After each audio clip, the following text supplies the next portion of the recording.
Guruvayur Ernakulam train ഇന്നലെ മാവേലിയും പുലിക്കളിയും ഓണപ്പാട്ടും തിരുവാതിരയുമായി passenger ഓണമായി. സ്ഥിരം യാത്രക്കാരുടെ കൂട്ടായ്മയായ ഗുരുവായൂർ പാസഞ്ചർ ഫ്രണ്ട്സിന്റെ നേതൃത്വത്തിലായിരുന്നു വേറിട്ട ഓണവൈബ് ഒരുക്കിയത്. ഓണപ്പൂക്കളും തോരണങ്ങളുമൊക്കെയായി പാസഞ്ചർ ട്രെയിൻ അലങ്കരിച്ചു. മാവേലിയുടെ വരവോടെ ആഘോഷങ്ങൾക്ക് തുടക്കമായി. തുടർന്ന് പുലിക്കളി, തിരുവാതിര, ഓണപ്പാട്ടുകൾ, നാടൻ കലാരൂപങ്ങൾ, നൃത്താവിഷ്കാരങ്ങൾ, ചെണ്ടമേളം എന്നിവയോടെ ഓണാവേശം കുട്ടിക്കയറി.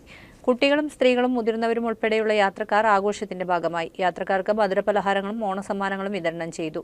വിവിധ സ്റ്റേഷനുകളിലെ യാത്രക്കാരും ആഘോഷത്തിൽ പങ്കാളികളായി. Guruvayur passenger friends association president Jofi Jose, secretary Rajesh, ഭാരവാഹികളായ ഷാജി, ബൈജു, വിനോദ് തുടങ്ങിയവർ നേതൃത്വം നൽകി. Every time, what else begins to flow.